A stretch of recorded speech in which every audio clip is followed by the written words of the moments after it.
Well, hello there. Welcome back once again. It is time for the golden age of DC Comics 300.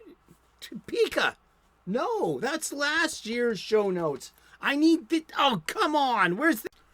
Thank you very much for tuning in today. You have reached the Comics Coffee Table.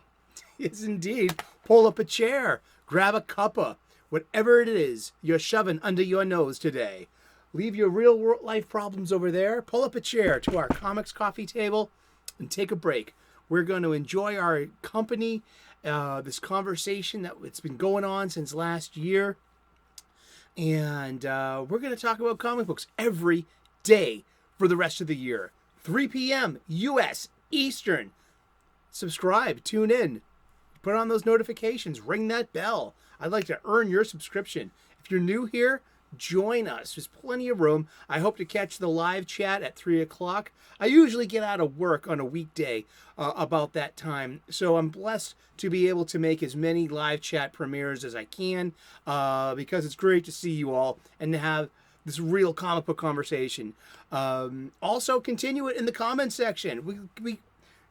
We want to emulate the style of conversation that we have in the comic book shops. And we call it Comic Book Shop Talk. And it's right here, right now with us. Slancha. Cheers. Skol. Salud. I had about this much coffee left, so I heated it up, and I put in a packet of hot chocolate and topped it off with a little hot kettle water. It's very nice. Just what I needed. We are reboxing, reboarding, and rebagging my entire comic book collection. It needs the love. And my comic book store needs, my local comic book shop, the LCS, needs my business. So I'm foregoing getting my supplies through my online supply chain, of which, has free shipping and the built-in movie network, TV shows. You know which one I'm talking about, yeah? But I feel as though, you know what? How is that helping keeping my local comic book shop open? The mom and pop brick and mortar shop, they need our love, support, and our money.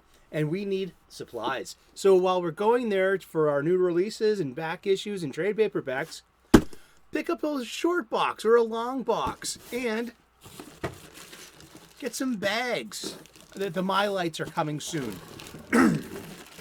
And acid-free boards, and then apply them liberally to your comic book collection.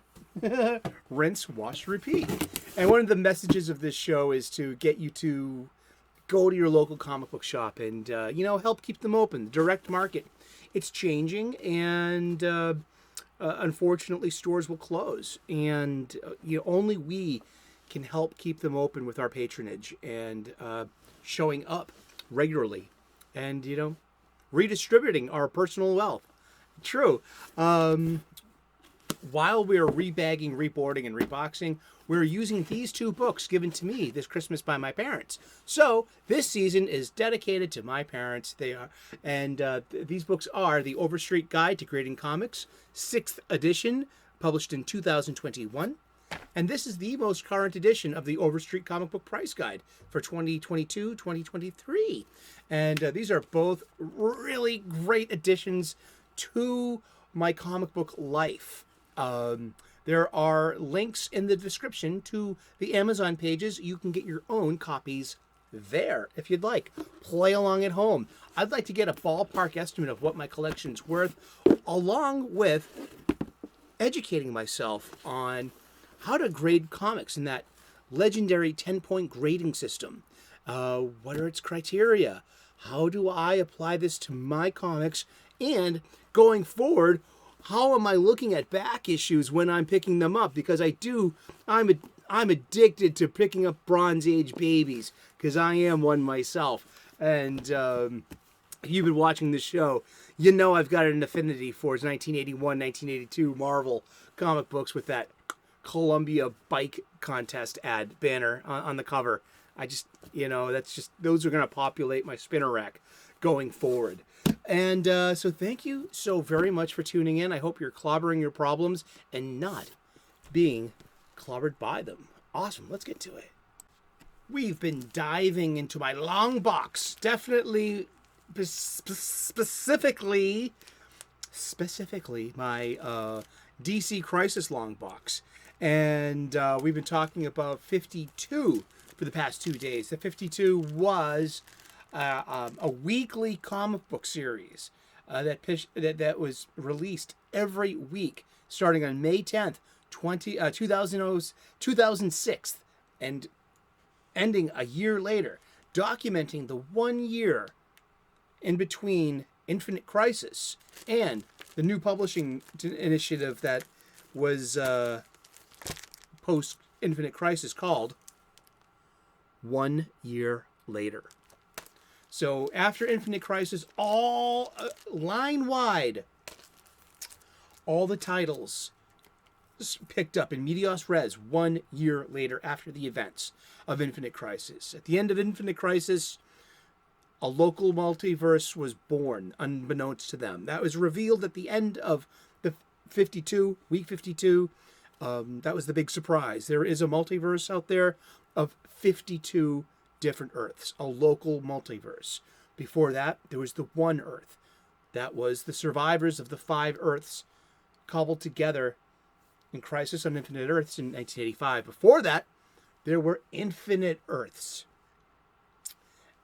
Yeah. And then recently, last year, Dark Crisis on Infinite Earths restored the infinite Earths. So it grew again from the local 52 in our local multiverse to back returns to infinite. There's still the local multiverse as well, but it's just multiverse. Okay, let's look at this one though. Wow, this is extra thick. This is In the Wake of Infinite Crisis, 80-page giant for $1. And if this is a 9.2, there's not many dings. There's a little bit of spine roll. I see a little bit of spine roll. I see one kind of crack right there. Do I? Just a bit. Not much.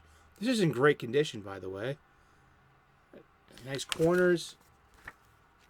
Everything's looking great. And this is a bit of an anthology, like a sampler. This has like a bunch of different stories in the new direction of the DC universe.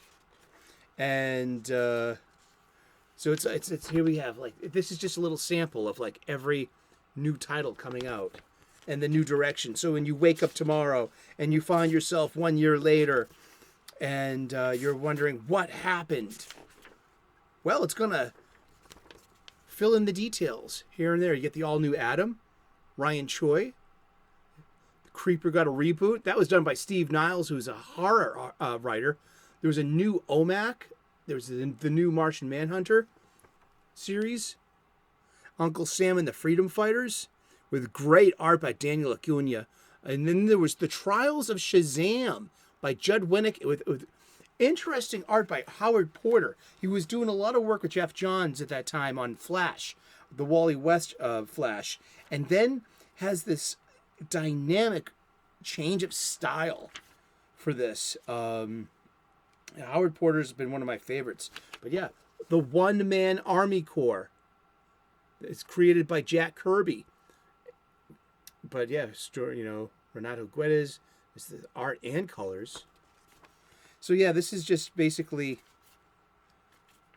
getting your appetite wet for, here's that Daniel Acuna art we were talking about. This is Uncle Sam and the Freedom Fighters. So, the Ray, the Phantom Lady, the Human Bomb, Black Condor, Uncle Sam, Doll Man. This is these were quality heroes, and they were on Earth X once, where World War II never ended, and the Nazis were still fighting. They were still fighting the Nazis up until the early 70s. And that's an really interesting world. Yeah, Uncle Sam. Aw.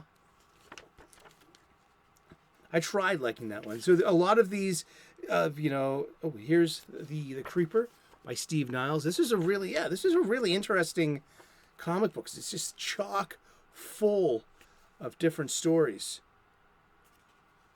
John Byrne did look, penciler, John Byrne. written by Gail Simone. Who she was a mainstay at DC then. She did a lot of good work. Like I liked her The Secret Six. I liked her stuff in Villains United. And here's the I love Mary Marvel. I love Mary. I love Mary Marvel in white when she's wearing the white uniform. Love that.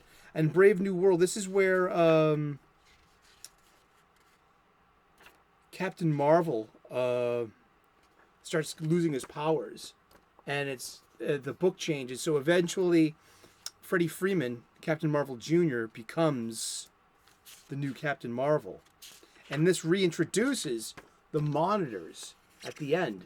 Since we have a local multiverse of 52 Earths, now we have 52 new Monitors, one for each of these Earths.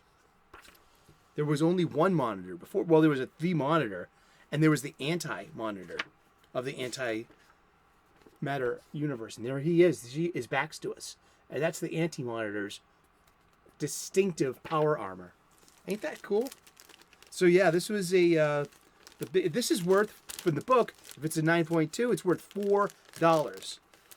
And that's pretty cool. I mean, because it went for $1.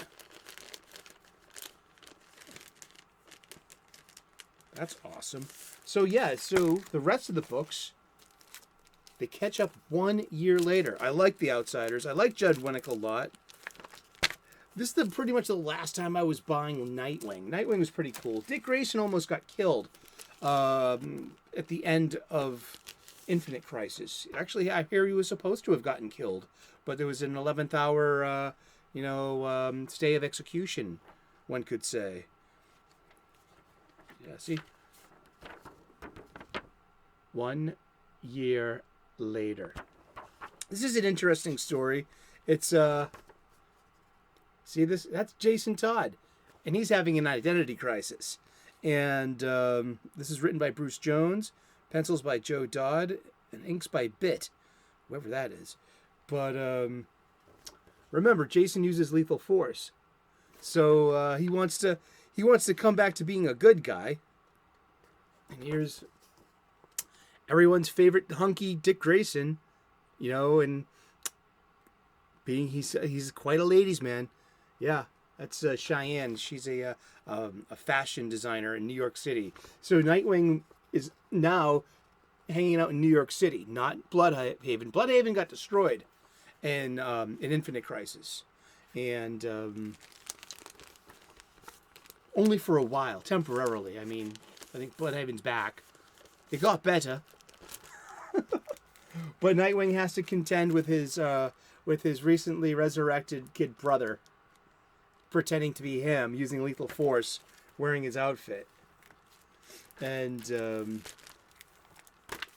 I stayed on with Nightwing just for a couple of issues, not long, just till the end of that Jason Todd story, because I'm a big Jason Todd fan. I really am. This was really good. This is a mini crossover between Superman and Action Comics. Those two play very well together. And this is done by Jeff Johns and Kurt Busiek with great art by Pete Woods. And this is Up and Away, which is a really good Superman story because it's more to do with Clark Kent and the value of who he is and slowly regaining his powers. At the end of Infinite Crisis, Superman basically had lost all of his powers. He had to fly through a red sun in order to depower Superboy Prime enough to get some kind of advantage, to rob Superboy of his powers. They had to go Earth 2 Superman and our new Earth 0 Superman. They pushed Superboy Prime through a giant red sun, the red sun Rao of Krypton. And all three were very, very depowered. But not so much so that Superboy Prime was not... He was able to literally punch Old Man's Earth 2 Superman to death. Wherein our Superman, the Earth 0, New Earth Superman, won the rest of that fight and took Superboy Prime into custody. Blah blah. Woof woof. Yakety schmackety. This is Clark getting back his powers, just a little at a time. It's introducing. It introduces something called Sunstone, which is like those Kryptonian crystals. Action is going to be pretty good for a little while too, and it drops the 1 year later. 7 issues in, so they drop the that 1 year later, like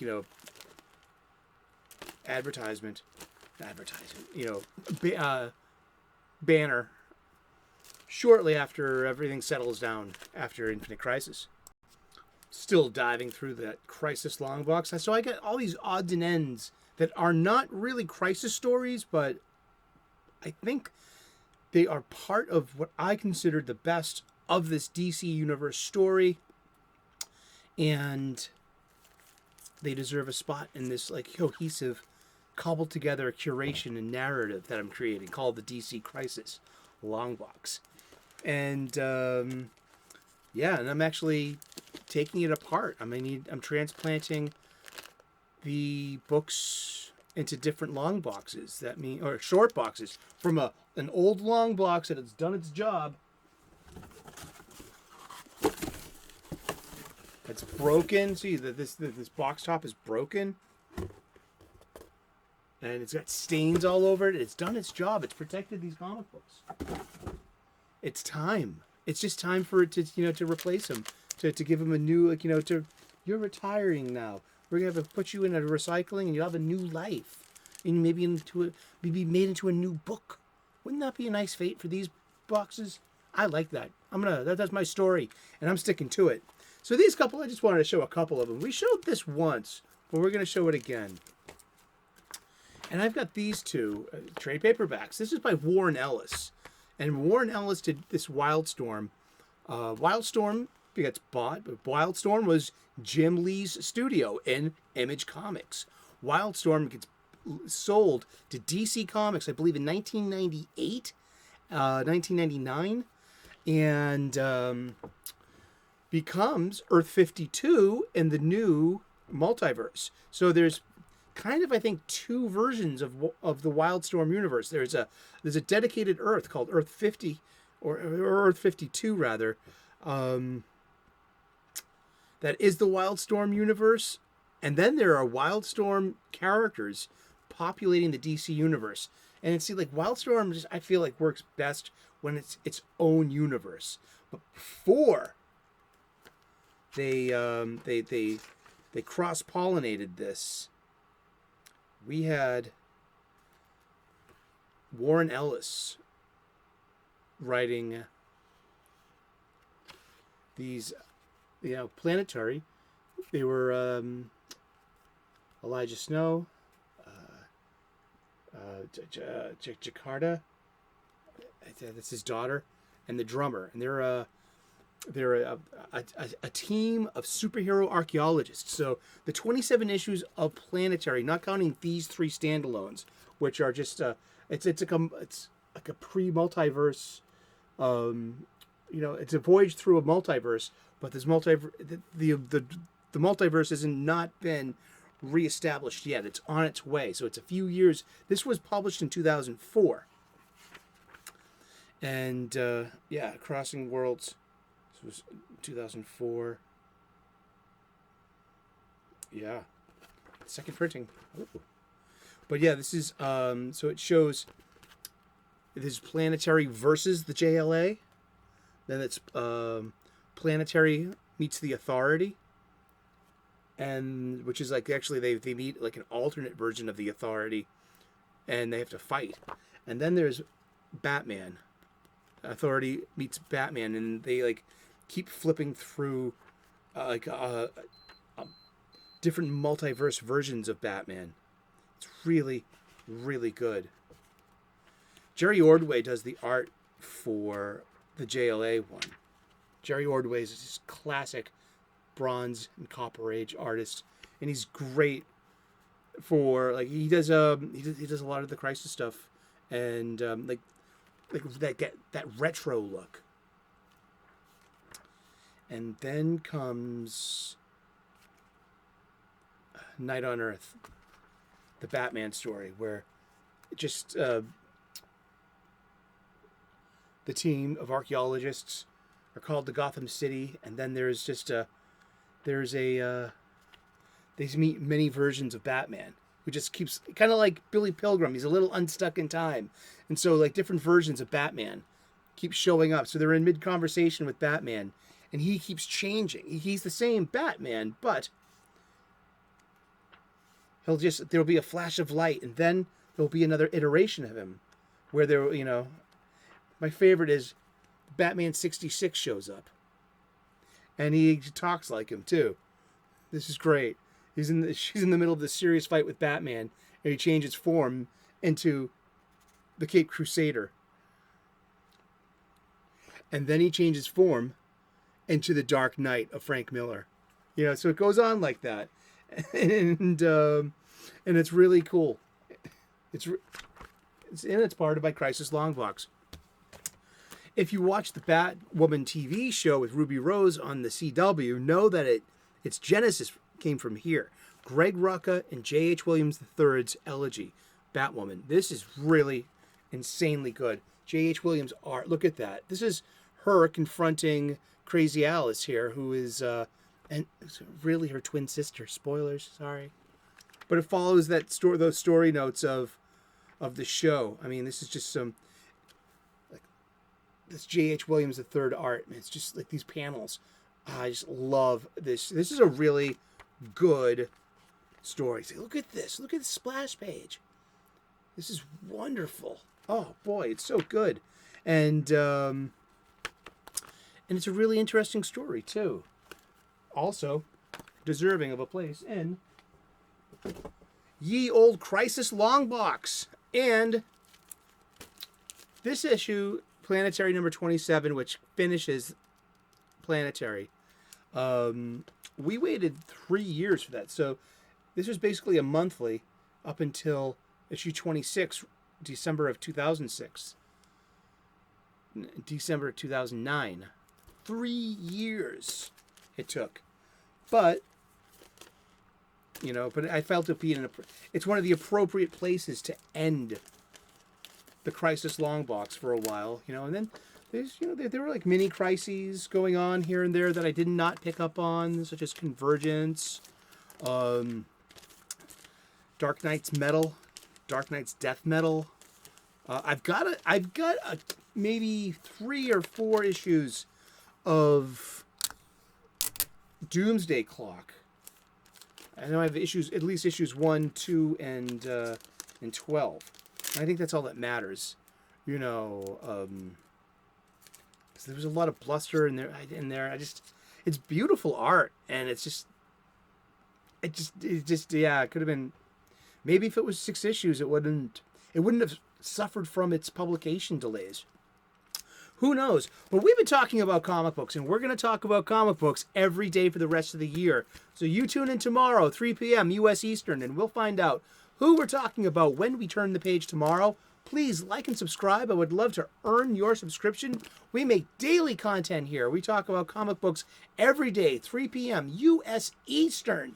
Join us daily. We also make cooking videos, talk about spirituality and purpose. If there are planets in the morning sky, in the early morning pre-dawn sky, I'll point them out because I'm up at that hour, going to work. And I see bunnies eating their breakfast on lawns. Yeah, I think it's the cutest thing.